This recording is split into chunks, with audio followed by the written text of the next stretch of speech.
¿No sabes qué estudiar? Bueno, tal vez sí, pero no te has decidido al 100. No te preocupes, nosotros estábamos igual. Por eso, inventamos Lato Sensu. Según la Real Academia de Lengua Española, lato sensu es una locución latina que significa en sentido amplio. ¿En sentido amplio? Sí, o en amplio sentido, como sea. Aquí nuestros invitados te van a explicar en sentido amplio las cosas. Conoce carreras, oficios, vivencias, historias y más, aquí con nosotros, en Lato Sensu. Por Programación Alternativa.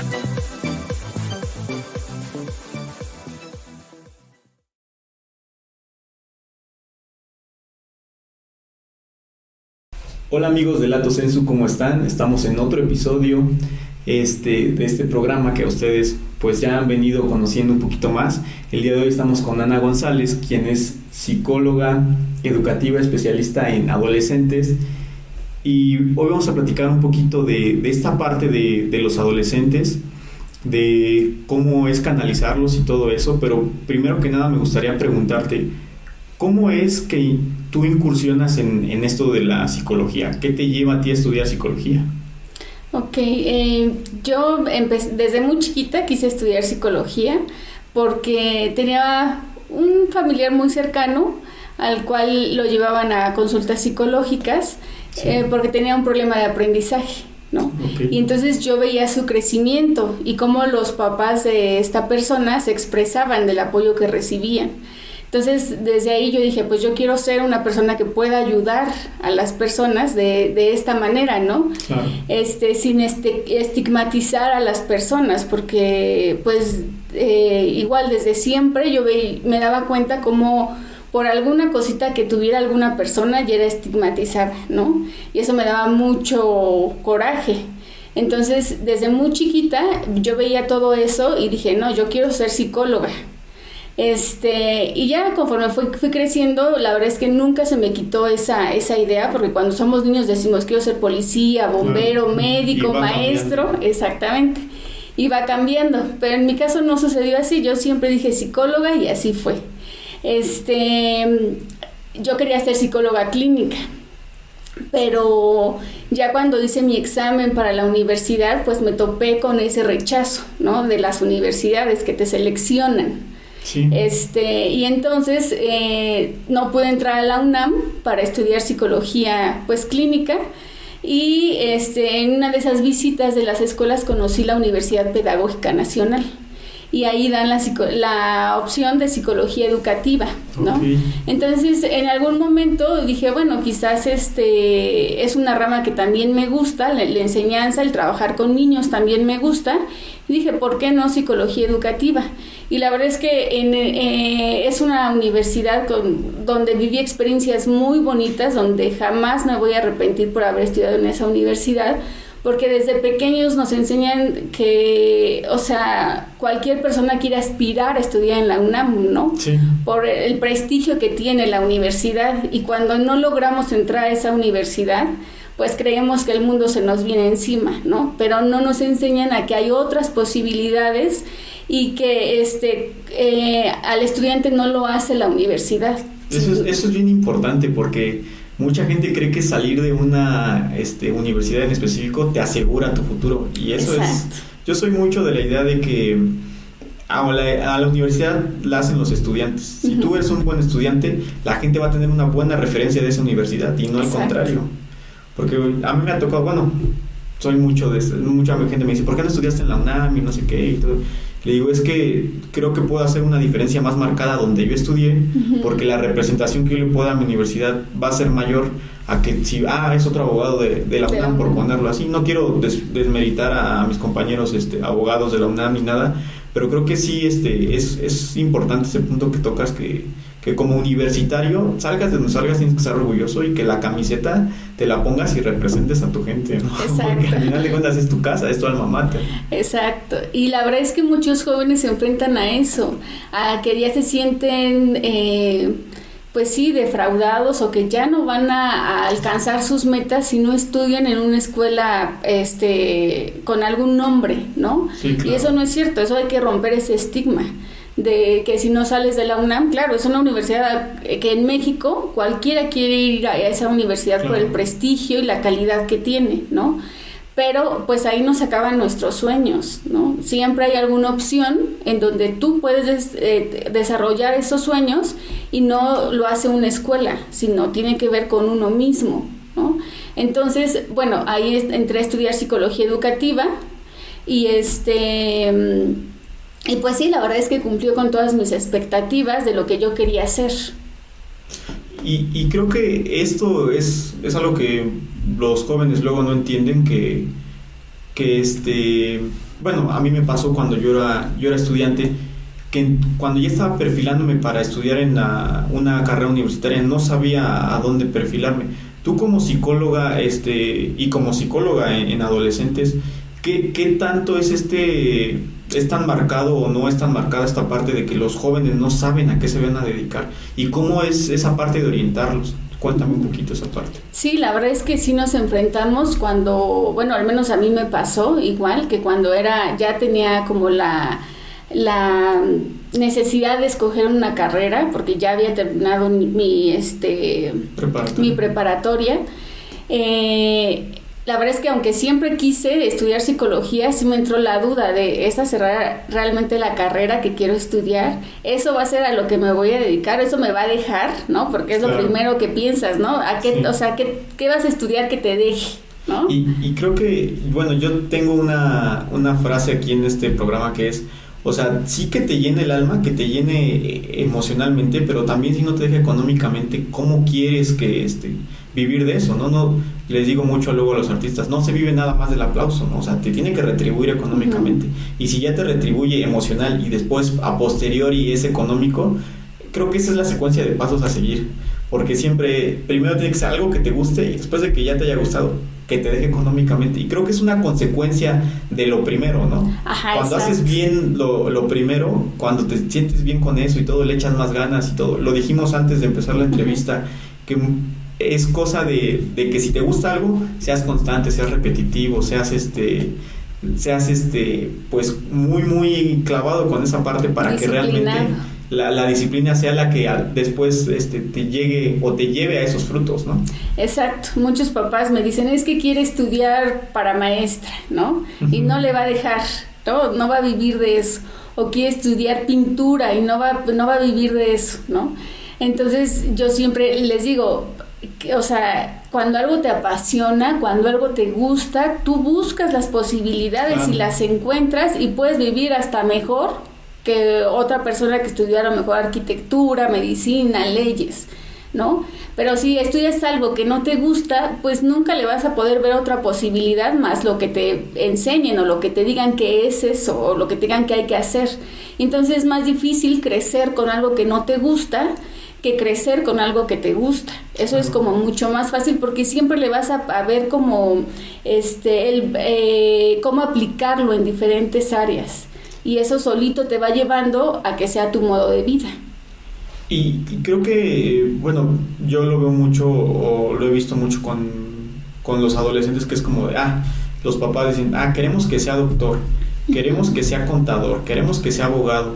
Y al final de cuentas los chavos no se sienten apasionados, atraídos o relacionados con esa parte y muchos padres los quieren canalizar ahí y se vuelven sus enemigos en algún momento, ¿no? ¿Cómo trabajas tú primero con los padres para hacerles entender que sus hijos pues tienen esa libertad de ellos escoger cuál va a ser su futuro? Porque independientemente de que en ese momento ellos los mantengan, pues quienes van a tomar las decisiones a futuro y quienes van a vivir con las consecuencias de lo que decidan van a ser ellos, ¿no? Exacto. ¿Y cómo haces también que los jóvenes no vuelvan a sus padres sus enemigos de por vida? Es un balance muy complicado de tener, porque yo te lo digo como hijo, como adolescente que alguna vez fui, es bien complicado, ¿no? Sí, y justo acabas de decir algo muy importante. Primero es hablar con los papás, ¿no? ¿Cuáles son sus expectativas? Porque los papás tienen expectativas distintas a las que tenemos los jóvenes o a las que tienen los hijos, ¿no? Entonces primero preguntarle a los papás cuáles son tus expectativas con respecto a tu hijo. Y una de las frases que siempre me dicen es que sea feliz, ¿no? Sí. Y les digo, pues sí. ¿Qué pasaría si parte de su felicidad estuviera en la elección de carrera? ¿Y qué pasaría si la carrera que tú quieres para él no sea su felicidad, ¿no? Y entonces, justo haciéndolos reflexionar sobre este tema, pues ellos logran como ser un poco más flexibles, ¿no? Pero sí es el primer paso, hablar con los papás para que no ejerzan esa presión en los chicos, porque a veces los chicos por presión eligen carreras que exactamente los hacen infelices, o la dejan a medias porque ya no les gustó, o sienten que no son capaces de llevar a cabo sus metas justo por eso, porque no las pueden alcanzar porque no les gusta a lo que se están dedicando. Entonces es hablar con los papás y posteriormente hablar con los chicos, de quitarles esos, pues como esas ideas que vienen trayendo desde niños, porque los papás desde muy chiquitos, a veces, no todos, pero sí algunos, les dicen, es que tú tienes que ser doctor, y tú tienes que ser doctor, o tú tienes que ser abogado como toda la familia, o tienes que ser arquitecto como toda la familia, ¿no? Entonces desde muy chiquitos ellos traen esa idea. Y para hacerlos que suelten esa idea, que más bien busquen qué es lo que quieren, pues también se lleva un trabajo de hablar con ellos y hacerlos reflexionar sobre esta forma. O sea, no vas a decepcionar a tus papás si no eliges ser médico, o no vas a decepcionar a tus papás si eliges ser contador, ¿no? Porque tus papás lo único que quieren es tu felicidad, y si tu felicidad es ser actor, pues ve por ello, ¿no? Tus papás te van a querer igual si eres actor, arquitecto o lo que seas, ¿no? Porque ellos quieren tu felicidad. Pero sí es un trabajo con los papás y con los chicos. Y luego, hablando de este punto de trabajar con padres y hijos y todo, en la adolescencia considero, no sé, dime si estoy mal o si nuestros padres cuando somos niños son lo máximo. Son los más fuertes, son los más guapos, son los más divertidos, y cuando llegas a la adolescencia te das cuenta de que no, de que la cosa no es así, no va por ahí, y empiezas a encontrar otras figuras de autoridad o de inspiración o de admiración en terceros. Creo que debe ser complicado para los padres darse cuenta de que ya no son ese pilar emocional y a seguir para sus hijos. Y aceptar que están teniendo otros gustos, que se están identificando con otra gente. ¿Cómo trabajas esa parte con ellos? Porque además, híjole, es complicado, y también las amistades influyen mucho en ese aspecto, ¿no? Sí, claro, porque en la adolescencia viene una etapa muy importante, que es la búsqueda de identidad, ¿no? Que esta se va desarrollando durante mucho tiempo, ¿no? Aquí no se termina, ¿no? Incluso se viene desarrollando desde la infancia. Pero en la adolescencia resulta como un periodo crítico. Y entonces también ahí viene la búsqueda de pertenecer a un grupo de pares, ¿sale? Claro. Chicos de su misma edad. Y entonces los papás dejan de ser modelos, porque ya los empezamos a cuestionar, porque en la adolescencia viene un periodo de crecimiento en el cerebro. Okay. Donde se desarrolla una parte del cerebro que antes no teníamos, que se trata de la toma de decisiones, de un pensamiento más crítico, ¿sale? Y entonces empezamos a cuestionar a nuestros papás. Antes nuestros papás nos decían, es que el cielo es azul, y nosotros, sí, el cielo es azul, ¿no? Pero cuando entramos en esa etapa en la que se empieza a desarrollar esa parte del cerebro, donde nosotros ya tenemos nuestro propio pues pensamiento, ¿no? Ya lo empezamos a desarrollar. Decimos, no, el cielo no es azul, el cielo a veces se ve rojo, a veces se ve rosa, no sé, empezamos a dar como nuestra propia opinión, y entonces ahí es cuando nosotros nos empezamos a identificar con nuestros iguales. Ya mi papá y mi mamá pues ya no son esas figuras, esos superhéroes a los que yo seguía, y yo los creía que eran los creadores del mundo, ¿no? Los que manejaban al mundo, y comienzan a ser nuestros amigos. Esas figuras se reemplazan por los amigos, ¿no? Cuando empezamos a tratar de pertenecer a un grupo, ¿no? Los chicos que les gusta el rock, por ejemplo, si yo me siento identificado con ese grupo, pues hacia allá voy a ir, ¿no? Claro. Los chicos que les gusta, por ejemplo, no sé, el reggaetón, la banda, diferente tipo de música, pues hacia allá me voy a ir porque quiero pertenecer a ellos y empiezo a pensar como ellos y a actuar como ellos. Porque quiero ser aceptado, ¿no? En esa búsqueda de identidad que estoy teniendo en ese momento. Entonces pues ya obviamente los papás pues se sienten desplazados, ¿no? Y ahí hay una rivalidad, ¿no? Es que ya no me hace caso, es que ya si yo le digo que se vista así me dice que no, que se compre estos zapatos también es una situación de conflicto. Y es que no, justo tenemos que despedirnos de esos niños y empezar a aceptar a ese nuevo chico que está buscando exactamente pertenecer a un grupo y buscar su propia identidad, su propia forma de vestirse, de relacionarse, sus propios gustos. Pero sí es un proceso difícil, tanto para los chicos como para los papás, porque se tienen que despedir de ese niño, que a todo le decía que sí, que no había como tanto conflicto, y empezar a aceptar a esa persona que ya tiene su propia opinión. Entonces se trabaja mucho con los papás esta parte, explicándoles qué pasa, qué etapa está pasando su niño, qué es lo que sucede en esa etapa, y que no están en contra de ellos, o sea, porque muchos papás me dicen, es que parece que lo hace al propósito para hacerme enojar, y siempre les digo, no, o sea, no los hace en contra de ustedes, simplemente ellos están peleando justo por eso, por despegarse de esa figura de niño en el que todo hacían caso y buscar sus propias decisiones, sus propios gustos, ¿no? Esa identidad que hablábamos. Entonces, hablar con los papás de todo ese proceso, pues ayuda mucho, porque como antes de la entrevista platicábamos, ¿no? O sea, no nos enseñan a ser papás, no nos enseñan que los seres humanos tienen diferentes etapas y que en cada etapa hay diferentes necesidades, ¿no?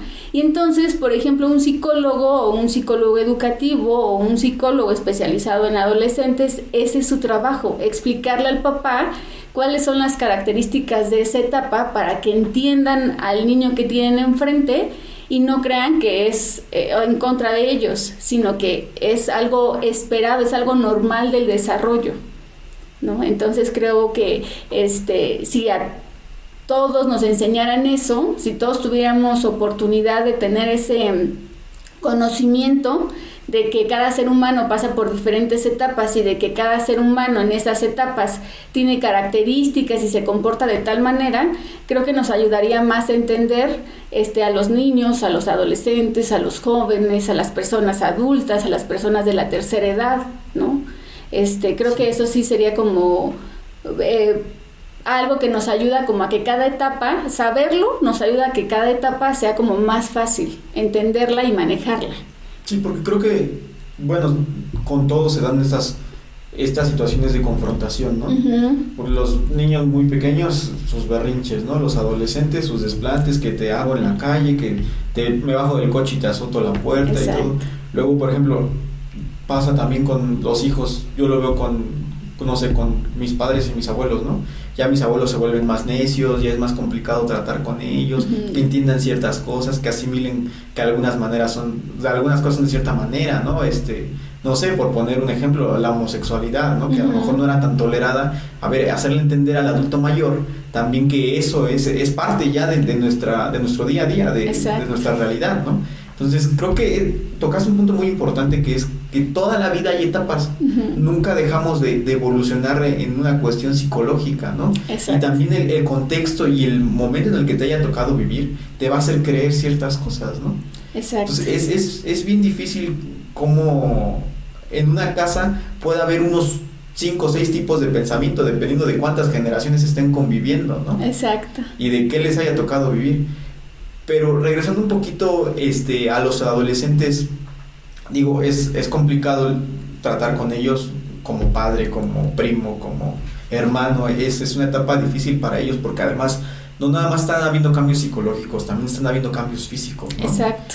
Y creo que también, no sé si pudiéramos tocar un poquito el tema, la sexualidad en la adolescencia, porque es una cosa que se desata muy fuerte y que los muchachos no saben cómo controlarlo. O sea, es bien difícil toda esa parte, porque no sabes qué te está pasando, no tienes la confianza con tus padres para decirle, oye, me siento así, me está pasando así, me hace sentir así mi novia, ¿no? O estamos pensando en hacer esto, ¿no? Exacto. Y ¿cómo es esa parte trabajarla con un adolescente? Porque la psicología de un joven de esa edad es muy, muy diferente a la que podría pensar alguien de mi edad, de 20 y tantos, un muchacho de 30, o sus propios padres, ¿no?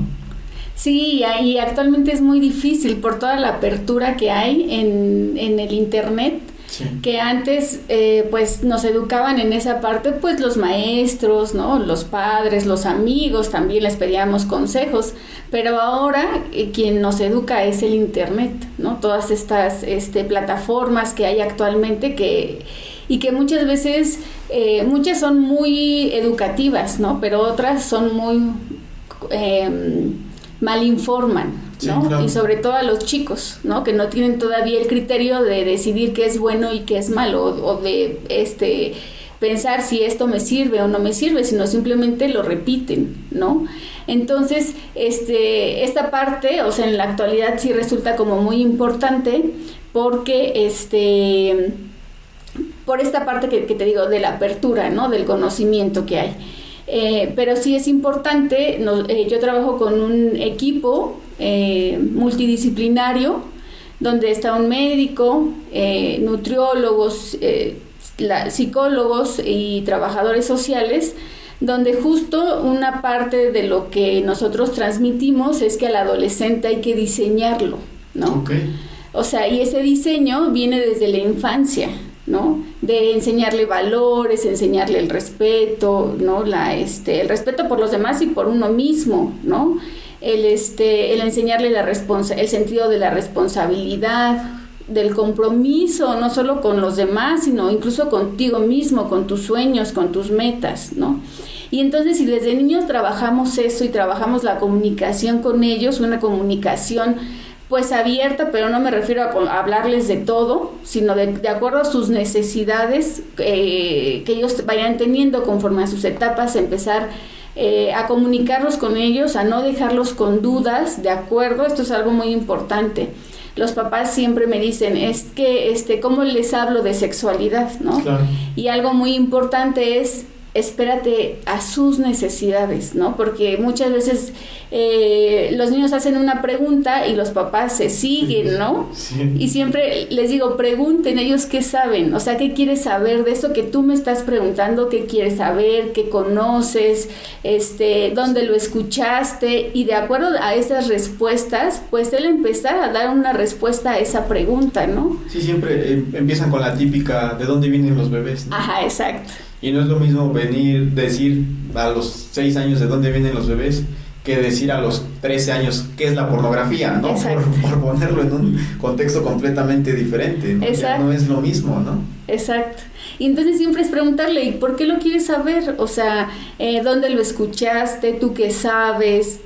¿Con quién más lo has platicado? ¿No? Pero así como lo estamos hablando ahorita, porque regularmente los papás al enfrentarse a esas dudas empieza a volar como nuestra imaginación y ya estamos diciendo, es que ya lo vio, es que ya lo vivió, es que seguro ya está viendo pornografía, y no necesariamente es eso, ¿no? Entonces, hablarlo de una manera amigable hace que los adolescentes se abran, ¿no? Porque para que no se vayan con su amigo o con el internet que les dice, todo esto es padrísimo, vívelo sin ninguna protección, no pienses en los riesgos, porque exactamente ahí les hablan como a ellos les gusta que les hablen, ¿no? De una manera amigable.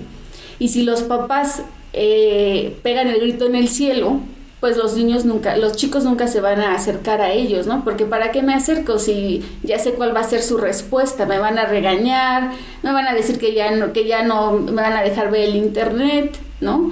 Entonces siempre les digo, es como una manera de tratarlo como muy amigable, ¿no? O sea, porque finalmente lo van a vivir, y si no se los responden los papás, ellos lo van a ir a buscar en internet, donde les decía que son situaciones que pues no siempre hay información pues saludable, ¿no? Y luego eso genera pues muchos embarazos adolescentes, exacto, muchos abortos clandestinos, muchas situaciones de esas por no haberse previsto en una etapa temprana, ¿no? Cuando surgió la duda inicial, exacto, que pudo haberles resuelto a ellos esa parte. Y creo que es muy importante también, lo hablamos hace rato, no hay una escuela para padres, pero sí creo que hay una manera de poder orientar a los padres para decir, a ver, ¿vas a hablar de sexualidad con tu hijo?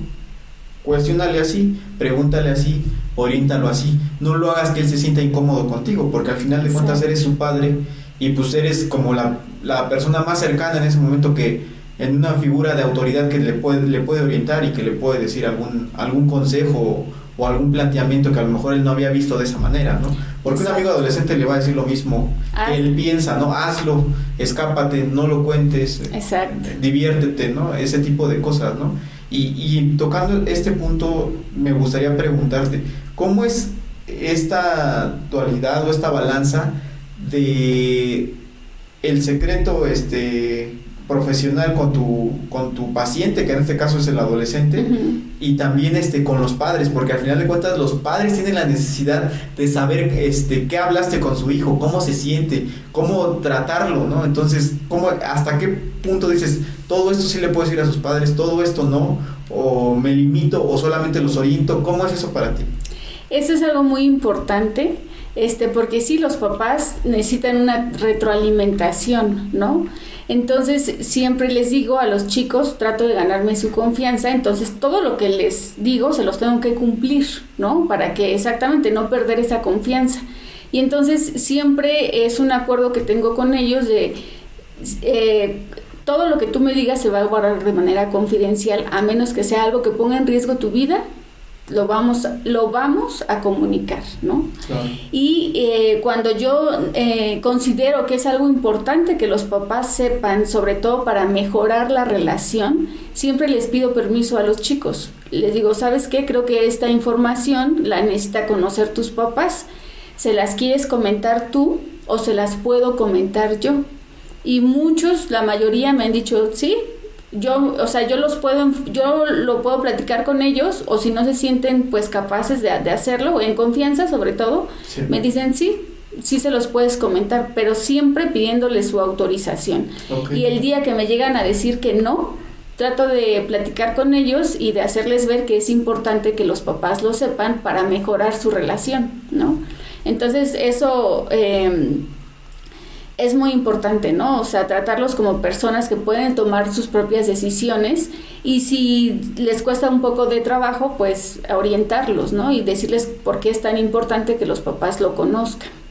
Y creo que también pasa mucho en esta etapa adolescente, que lo que queremos menos es acercarnos con nuestros papás y contarles cómo está la situación, porque muchas veces las respuestas son, por eso te dije que no hicieras, no hablamos de eso y todo, y son regaños, todo. Entonces muchas veces no es que no queramos decírselos, pero es que ya sabemos cuál va a ser su reacción. Exacto. O su respuesta, entonces nos detenemos a hacerlo, ¿no? Y buscamos a través de un tercero que ellos sepan esa información, ¿no? Uh-huh. En mi caso yo tenía entrenadores, ¿no? Un entrenador de box, un entrenador de atletismo, entonces era como de, Oscar, me siento de esta manera, ¿qué me recomiendas hacer? Sí, claro. Y me decía, pues, no sé, déjame ver y mañana platicamos, ¿no? Después de años yo me enteré que Oscar iba y le decía a mi papá, oye, Pablo me está comentando que le pasó esto en la escuela, ¿no? Oye, me dijo que se siente de esta manera.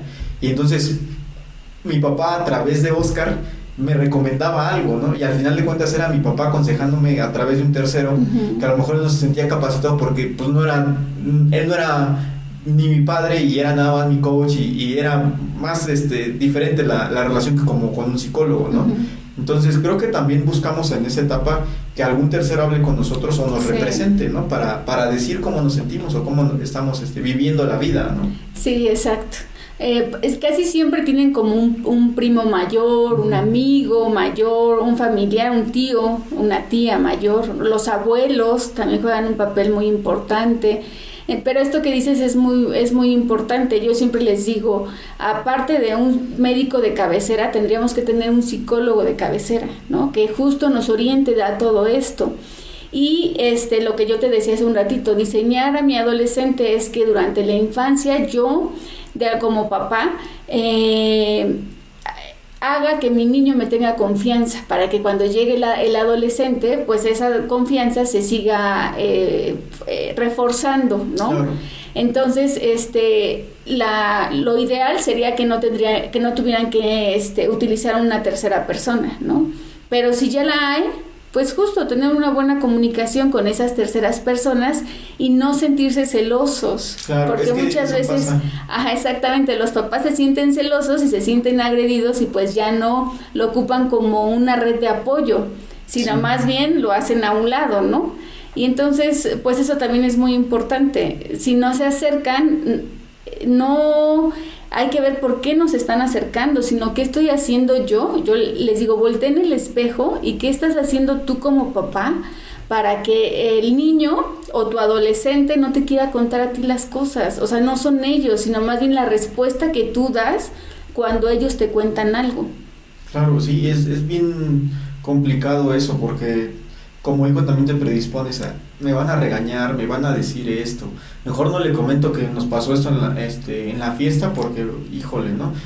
Y a veces se pierde mucha información importante que no sabes cuál es un detonante de que tu hijo está en una situación en la que necesita ayuda, y es complicado como padre detectar esa parte, ¿no? A veces, como bien acertado lo dijiste, hay un primo, un familiar, un amigo, alguien que, oye, ¿qué onda? ¿Qué te contó Pablo, no? Uh-huh. ¿Qué onda? ¿Qué te contaron, no?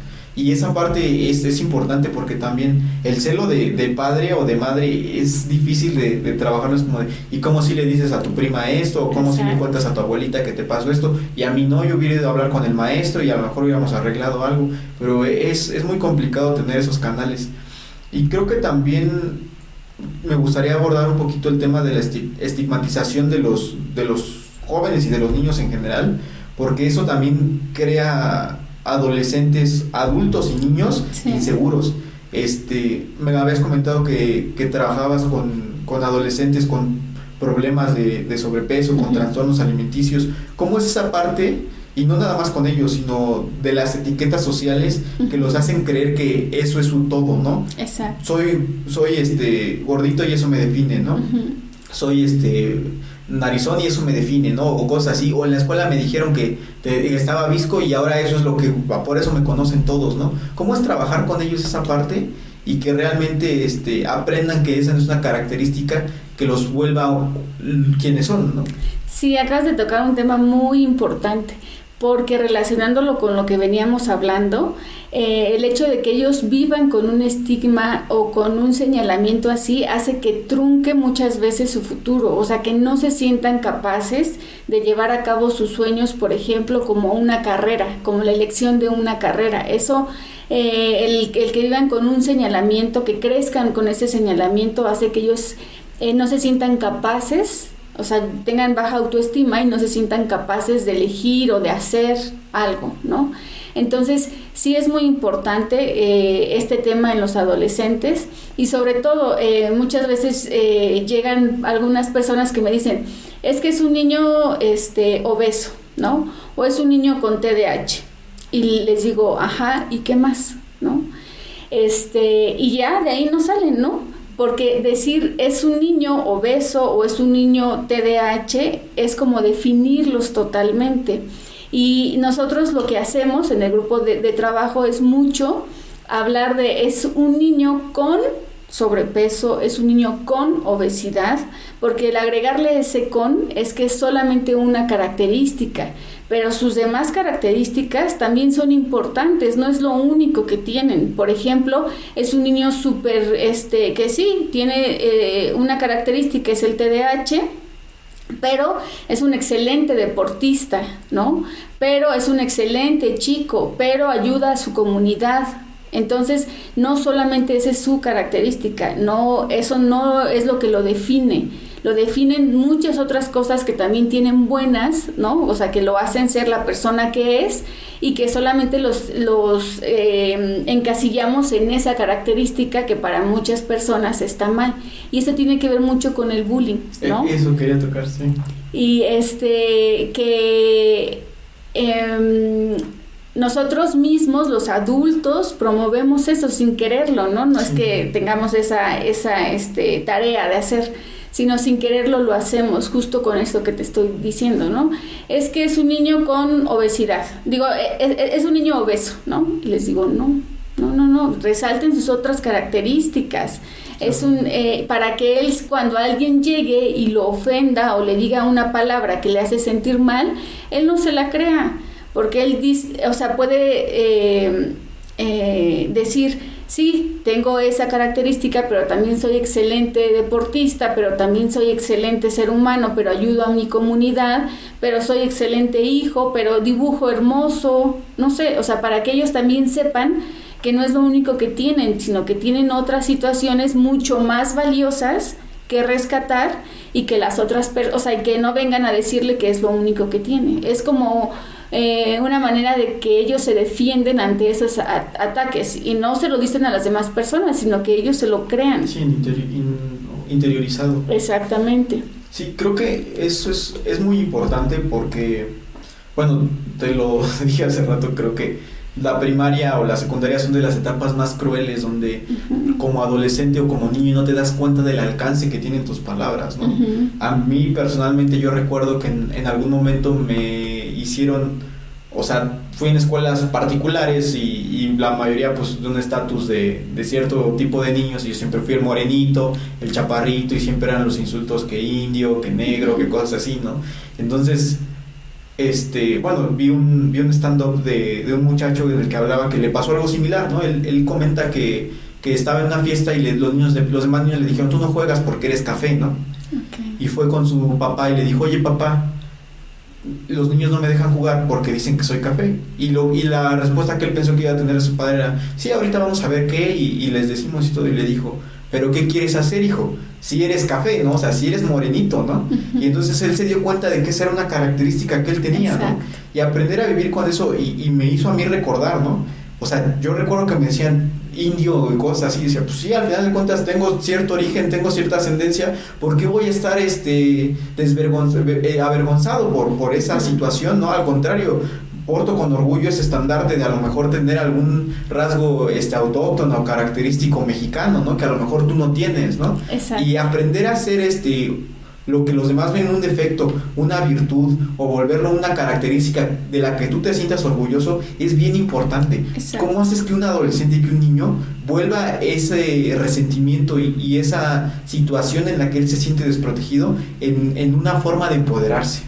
Eso es como muy importante esto que estás diciendo, porque sí es cierto, la verdad es que a veces los adultos les creamos esa situación, ¿no?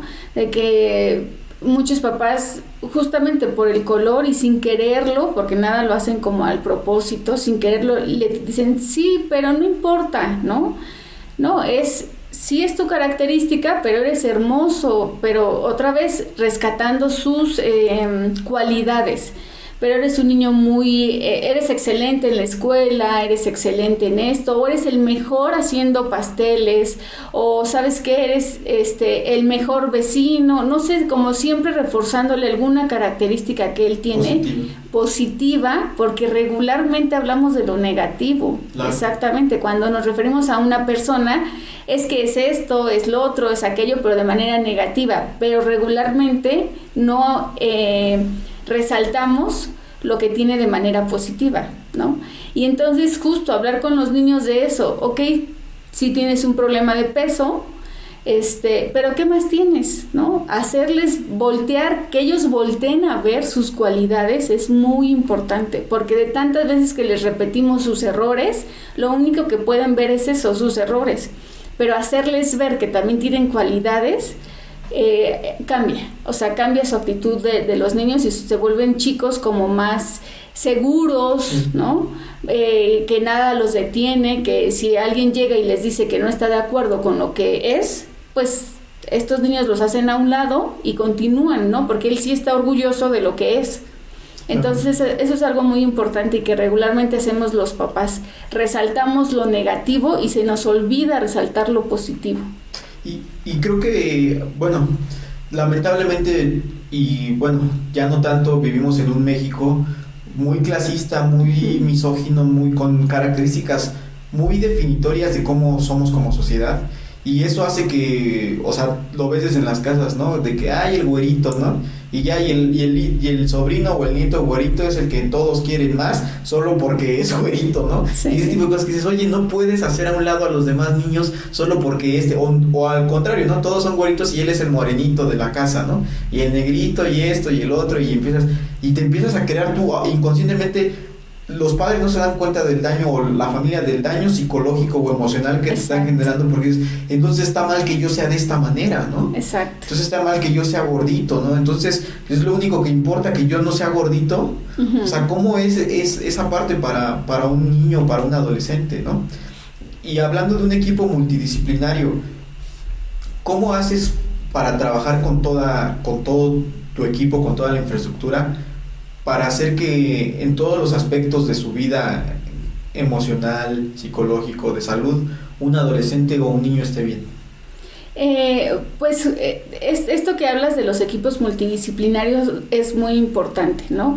Hay algunas instituciones que tenemos ese privilegio, ¿no? No en todos lados, pero siempre les digo, como profesionales que trabajan de manera quizás privada o que no tienen esa oportunidad en sus instituciones de tener un equipo multidisciplinario, tengan una cartera de personas a las cuales puedan referir de alguna manera a sus pacientes, ¿no? O a las personas que necesiten algo, ¿no?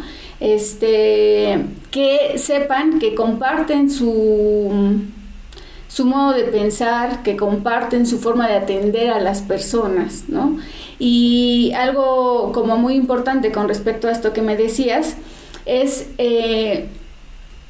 pues que para empezar, no estigmatizar, ¿no? Sabemos que que no hay ser humano perfecto y sabemos que todos los seres humanos traen su historia y que por eso se comportan de esa manera, y entonces si todo el equipo está como con ese pensamiento, pues ya sabemos que no tiene ese problema porque quiere, sino porque alguna circunstancia en su vida, ya sea el contexto, ya sea algún duelo, ya sea alguna experiencia, ya sea lo genético, lo llevó a esa situación, ¿no?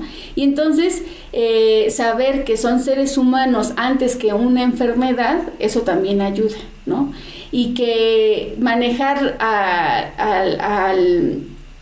que, por ejemplo, por poner un ejemplo, que el sobrepeso o la obesidad no solo es que se vea mal o que se vea bien, sino es por cuestión de salud, sí. Porque ese es el único objetivo. Siempre les decimos, solamente no te fijes, porque la primera pregunta que nos hacen es ¿cuánto tengo que pesar? ¿No? Okay. La primera pregunta, la respuesta es no te fijes en cuánto tienes que pesar, ¿sale? Mejor vamos a ocuparnos que el peso que tengas, el que sea, el peso que tengas no comprometa tu salud. ¿Sale? No vamos a hablar de números, sino simplemente que el peso que tengas no compromete a tu salud, y esa es la meta, okay. Que estés saludable. Pero tiene que ver con eso, con pensar que una persona no es una enfermedad, tiene más cualidades. Y por ejemplo, en este sentido también, hablando de la cuestión de salud de los adolescentes y de los niños, estamos conscientes que en México hay un acceso a las drogas muy fácil, sinceramente, y es lamentable, ¿no? Porque además, pues, a lo mejor, no sé, algún adulto que le guste formarse un chorrito de mota, lo que quieras, pero cuando eres niño, cuando eres adolescente, estás en un riesgo, porque además sigues en desarrollo y además puede ser tu perdición en ese momento. ¿Cómo rescatas y cómo previenes que un niño no acabe en una situación de esa naturaleza? Qué buena pregunta, porque sí, en la sociedad en la que vivimos hay hay mucha exposición a todo esto, ¿no?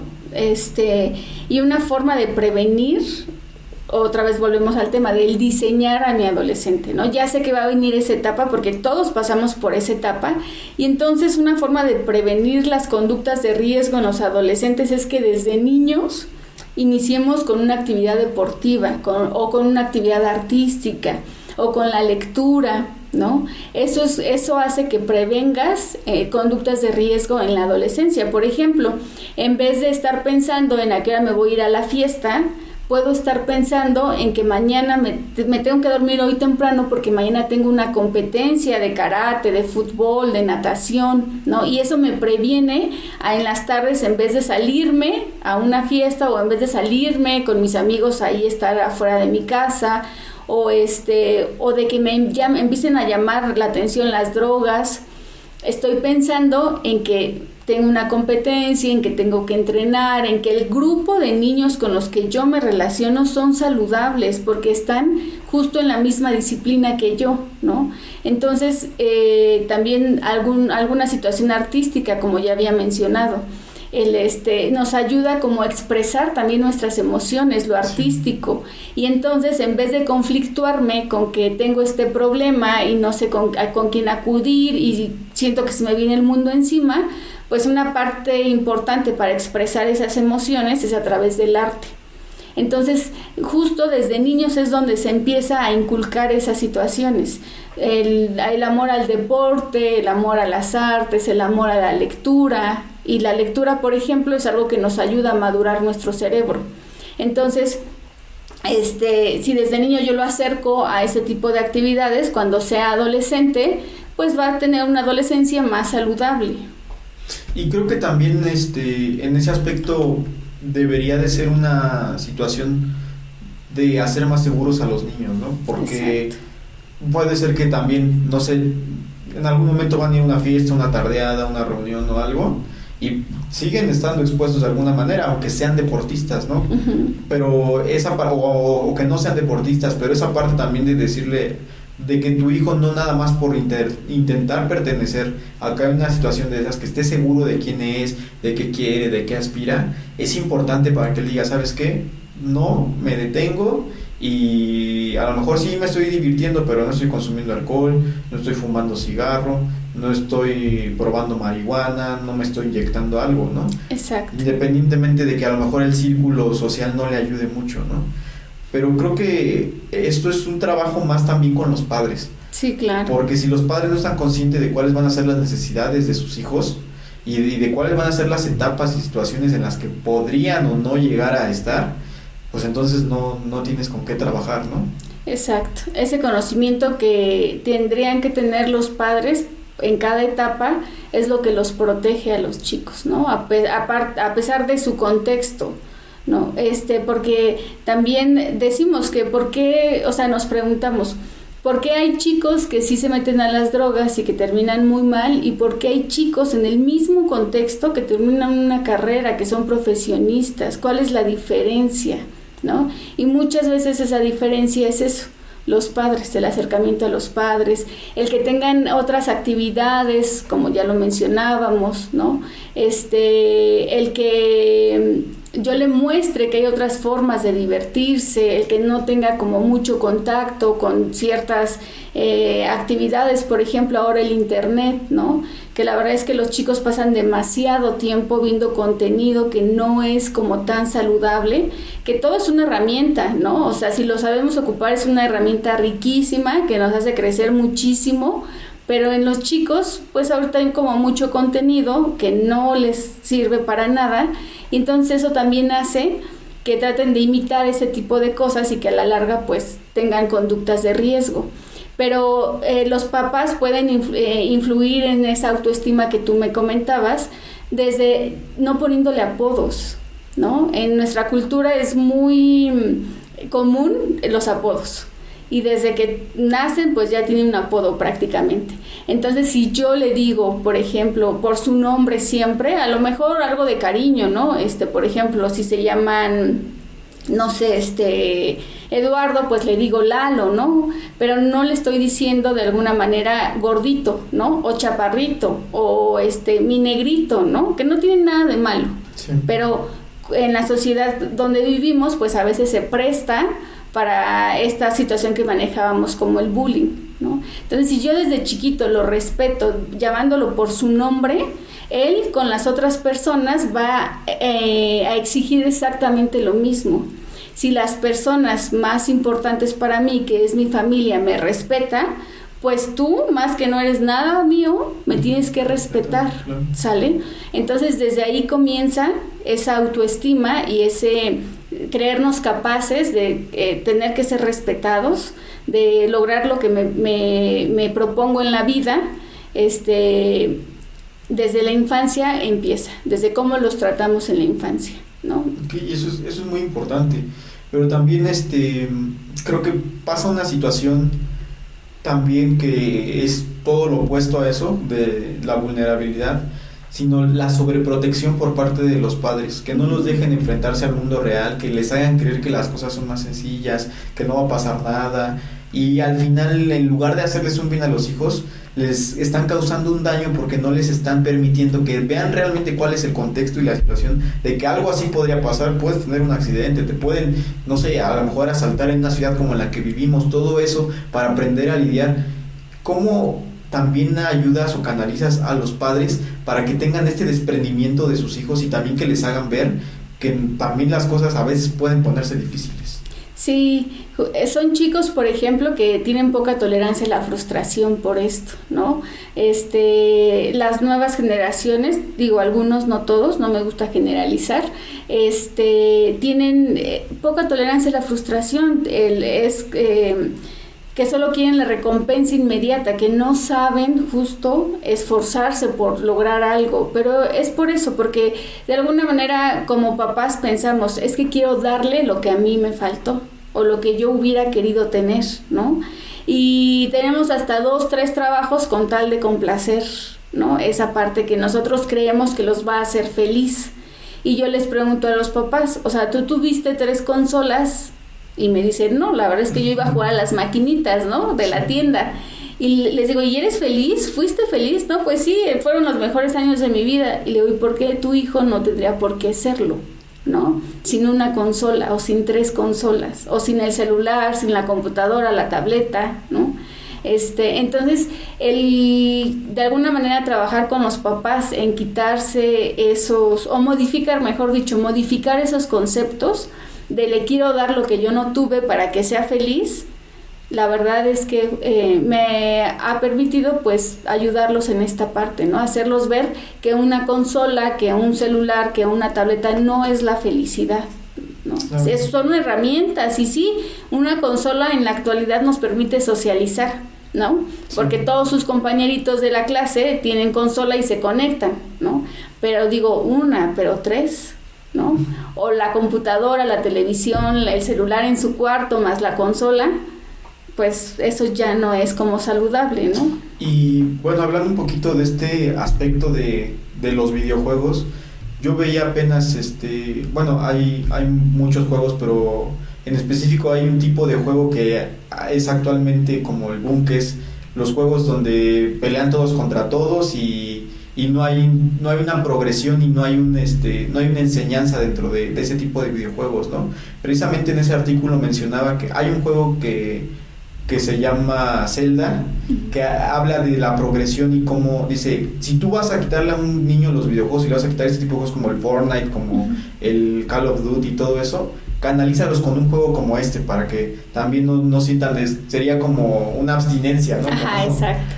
Y dice, canalízalo con un juego como Zelda, ¿no? Porque te va a enseñar de progresión, de frustración, de que a veces las cosas no funcionan, que hay que repetir para poder volverlas a hacer. Y creo que también en ese aspecto los videojuegos no están mal, siempre y cuando esté canalizado y esté bien trabajado, ¿no? Exacto. Y por eso también hay que ver qué juegan los niños, ¿no? Qué consumen en internet, qué gustos o con qué tipo de niños están juntando en internet, porque ahora es muy fácil agarrar y meterte y agregar a alguien que no conoces, ¿no? Exacto, y que muchas personas ocupan ese tipo de medios exactamente para entrar en la vida de los niños, ¿no? Y ganarse su confianza y ponerlos en riesgo.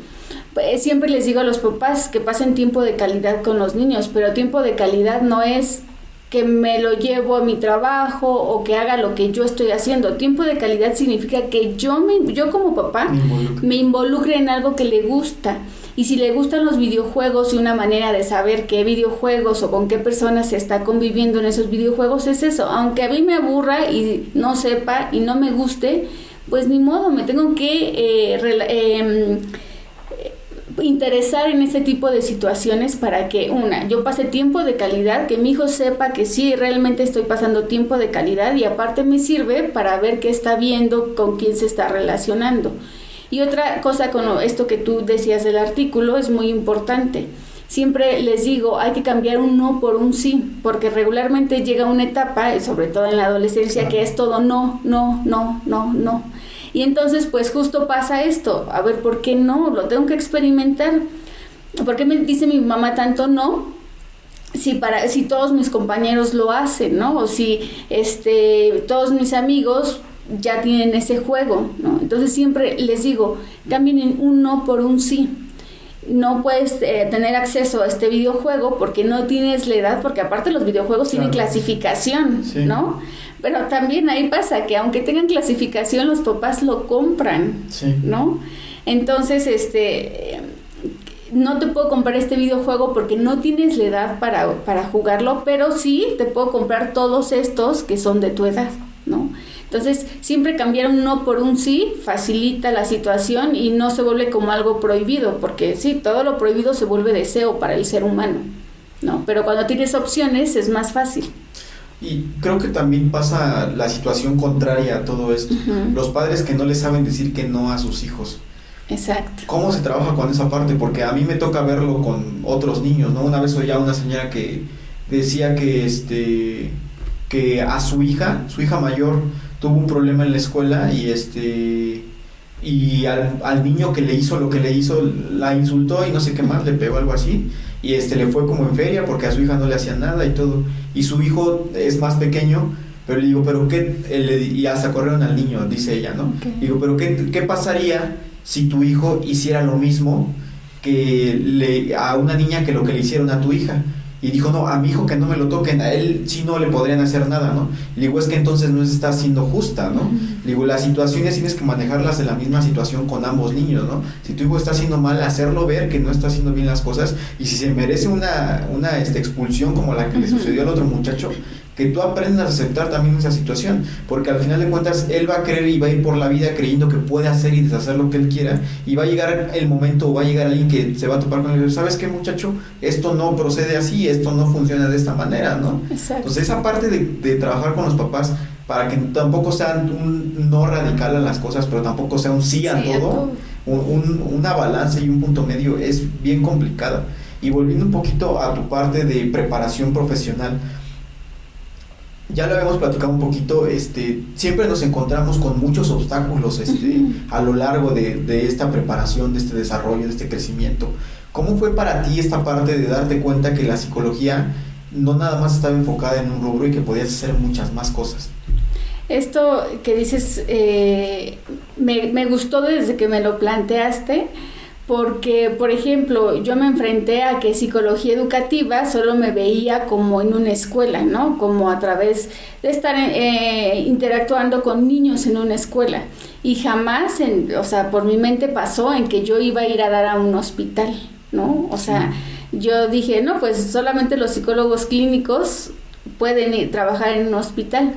Pero una maestra nos recomendó que cuando termináramos de estudiar, ya cuando tuviéramos nuestro título, fuéramos a dejar currículums a todo, porque antes se usaba así, ahora ya se mandan, pero pues antes los ibas y los entregabas impresos, ¿no? Físico. Ajá, entonces nos decía, vayan a dejarlo a donde menos se les ocurra, ¿no? Que ahí van a encontrar justo una posibilidad. Y entonces, pues seguí su consejo y lo fui a dejar a un hospital. Y la verdad es que jamás pensé, te digo, que iba a ir a dar ahí, y cuando entré exactamente me preguntaba cuál va a ser mi papel aquí, ¿no? O sea, ¿yo qué hago en un hospital donde ven a niños con problemas de peso? Yo no tenía idea de qué era, cómo se manejaban esas situaciones, ¿no? Porque lo mío pues era más como educativo, hacía problemas de aprendizaje, y entonces, conforme me fui adentrando a esa situación, pues fui aprendiendo que mi papel ahí era orientar a las familias, ¿no? En estilo de vida, por ejemplo, en cómo enseñarles, justo es a través de la enseñanza y el aprendizaje, que es a lo que yo me dedico, enseñarles que el estilo de vida que están llevando pues no los está llevando a tener una vida saludable, sino más bien a enfermarse, y cómo ir haciendo esa transición de cambiar hábitos no saludables a cambiar hábitos saludables, y no solamente usted tiene que hacer esto o tiene que hacer lo otro, sino enseñarles en ese proceso. Y entonces ahí me di cuenta que mi carrera como psicóloga educativa tenía muchísimo campo en la salud, muchísimo. Y entonces yo, por ejemplo, como consejo a los chicos, chicos que están estudiando cualquier carrera, es nunca se cierren la posibilidad de trabajar en un área donde ustedes no han tenido experiencia o conocimiento. Sí es importante ser honestos de decir, yo no sé esto, pero no le tengan miedo. O sea, porque uno va aprendiendo conforme a la marcha, ¿no? Claro. Sí te tienes que sentir capaz, tienes que tener ciertas características, ciertos conocimientos, pero no le tengan miedo a explorar nuevos campos donde a lo mejor en la escuela no te enseñaron que podías ocupar tus conocimientos, ¿no? Entonces atrévanse a experimentar, ¿no? Con mucho profesionalismo, con mucha ética, porque no es llegar y pues ya, ¿no? Sino es seguir estudiando para poder explotar lo que tú tienes y ofrecerlo, ¿sale? Sí, y es importante esa parte de, bueno, esto no lo vi en la carrera, no sabía que existía esta rama, pero experimentar y lanzarte a ver qué puede ser esa parte de tu carrera, porque no sabes qué tanto te va a gustar o qué no te va a gustar, ¿no? Exacto. Y tocaste un tema importante que me gustaría preguntarte un poco de esto, de la ética profesional, laboral. ¿Has tenido alguna situación en la que tú has dicho, por mi propia ética, por mis valores intrínsecos, yo no veo este tipo de temas, o yo no atiendo a gente de esta naturaleza, o alguna situación por el estilo? ¿Te gustaría contarnos un poco de eso? Sí, ahorita no he tenido como ninguna experiencia negativa hasta ahorita. Yo tengo un poco más de 10 años de experiencia, pero sí soy muy clara con mis pacientes. Les digo, en el momento en el que ustedes sientan que ya no estamos, o sea, que ya no estás teniendo un crecimiento, que ya no te sientes cómodo, podemos terminar hasta aquí, porque no es, sí es cierto, la psicología lleva, o sea, las sesiones psicológicas o los tratamientos psicológicos llevan su proceso, ¿no? Muchas veces es difícil para algunas personas tener un tratamiento psicológico porque pensamos que es como el médico, ¿no? Que me da un medicamento y al día siguiente ya me siento bien, y no, las situaciones psicológicas llevan su proceso y a veces se llevan mucho tiempo, a veces se resuelven muy rápido, ¿no?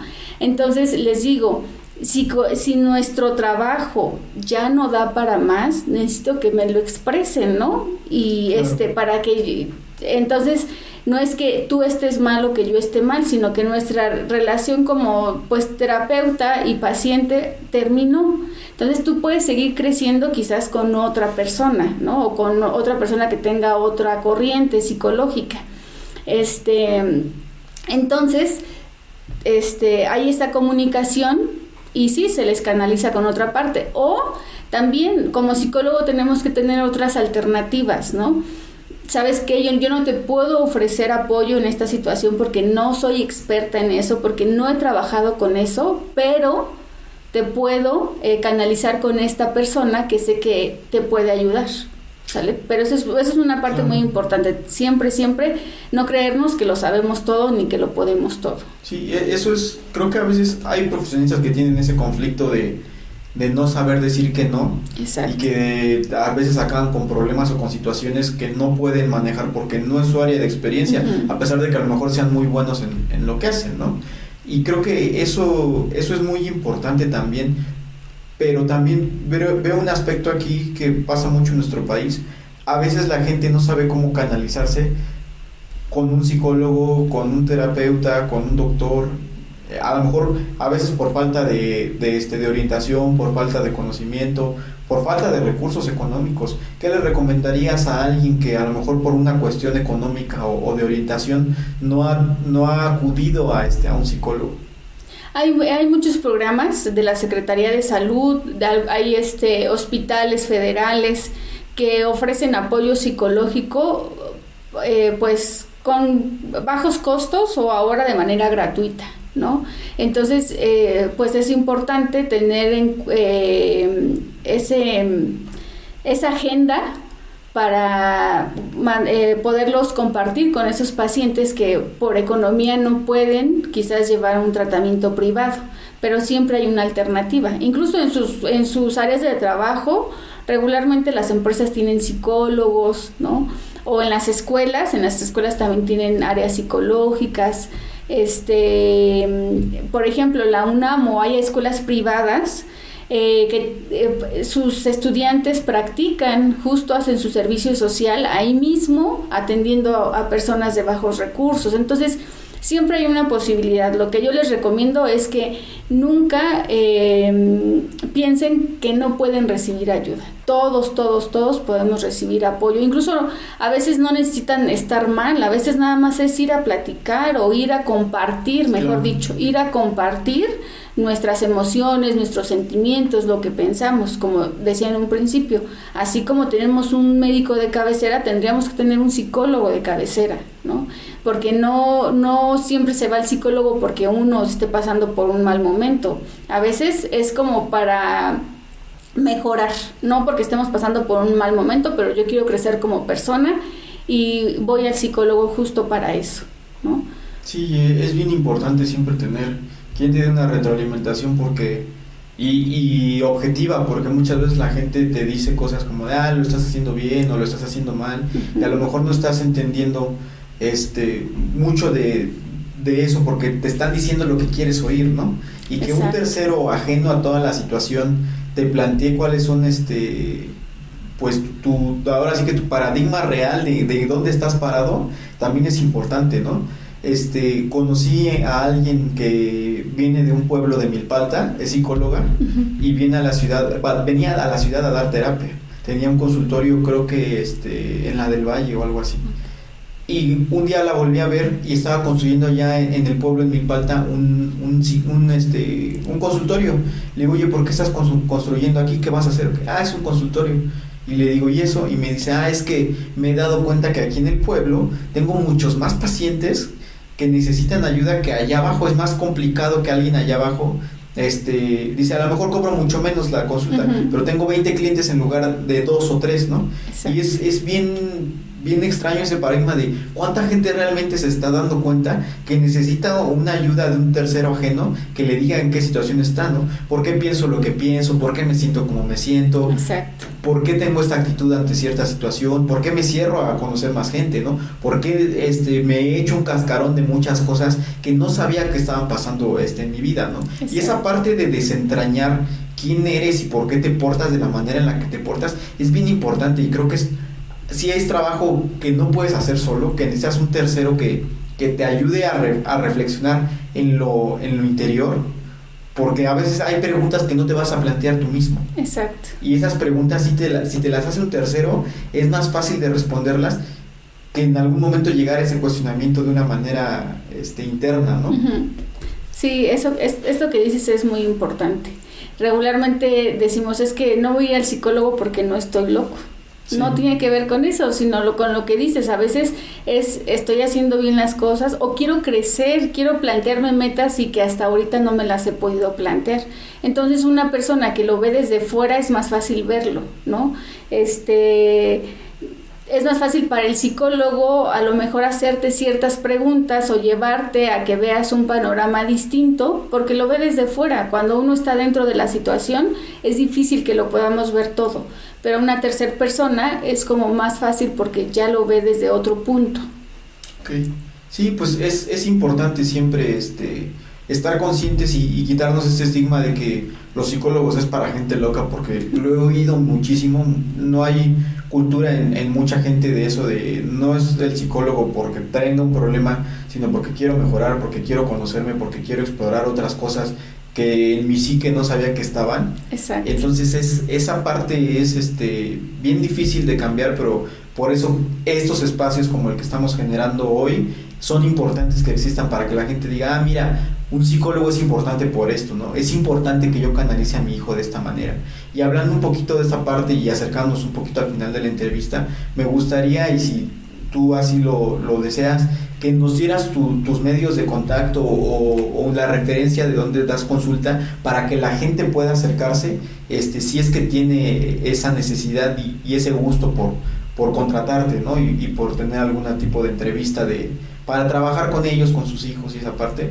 Adelante. Sí, muchas gracias. Para empezar, muchas gracias por el espacio. Creo que es una propuesta muy enriquecedora, tanto para los profesionales que venimos a hablar del tema, como para las personas que nos están viendo, porque muchas veces creemos que una carrera o que a lo que nos vamos a dedicar se trata de algo, pero ya cuando hablas con personas que se dedican a eso, ya ves que no solo es eso, sino hay un mundo de posibilidades. Claro. Y creo que para los chicos que están en búsqueda de eso, de una carrera universitaria o de una situación a la cual se van a dedicar, creo que este tipo de contenidos les ayuda muchísimo, ¿no? Para exactamente quitarnos dudas o quitarnos creencias y más bien pues ver como más objetivo si es realmente lo que busco, lo que me gusta o no. Entonces muchas gracias por la invitación y felicidades por el contenido. Yo doy consulta de manera privada por el Metro Balbuena, que incluso les puedo compartir el teléfono, que es el 55 87 85 76 86, o vía WhatsApp al teléfono 55 29 71 09 76. ¿Sale? Vía WhatsApp, porque si hacen como una llamada, pues a veces estoy ocupada en sesiones y pues no puedo contestar, pero en cuanto me desocupo, tengo pues esa tarea, ¿no? De contestar los WhatsApp. Claro. Pues muchas gracias, creo que ha sido una entrevista muy enriquecedora, creo que me trajo ciertas reflexiones que a lo mejor no había visto, y creo que es importante que no nada más la gente que se quiere dedicar a la psicología, sino la gente en general conozcan de los beneficios que tiene la psicología, ¿no? Y cómo es que ellos pueden, a lo mejor alguien que está viendo hoy el programa dice, sí es cierto, estoy haciendo mal hablándole hacia mi hijo, ¿no? O confrontándome con él, o a lo mejor no había visto que podía trabajar en esta parte de la psicología, ¿no? Entonces, me gustó mucho esta entrevista, estoy agradecido de que nos hayas acompañado, creo que hay mucho potencial en lo que haces, y el trabajar con jóvenes y adolescentes que, como bien dicho, aunque choteado lo dicen, son el futuro de este país, es importante, porque si no tienen esa canalización para que ellos vean cuáles son sus mejores talentos y aptitudes, no podemos detectar a tiempo a alguien que puede generar un bien o un cambio en este país. Y que tú estés en esa parte de hacerlos que sean más seguros, que estén más cómodos consigo mismos, que entiendan por qué tienen los problemas que tienen, es muy importante. Entonces, como particular te lo agradezco por haber venido a la entrevista, y como parte de la sociedad te agradezco también, porque trabajos como el tuyo retribuyen mucho a nuestra comunidad. Y pues gracias. Gracias por darle play. No olvides seguirnos y compartir el contenido. Recuerda que cada semana hay un nuevo episodio.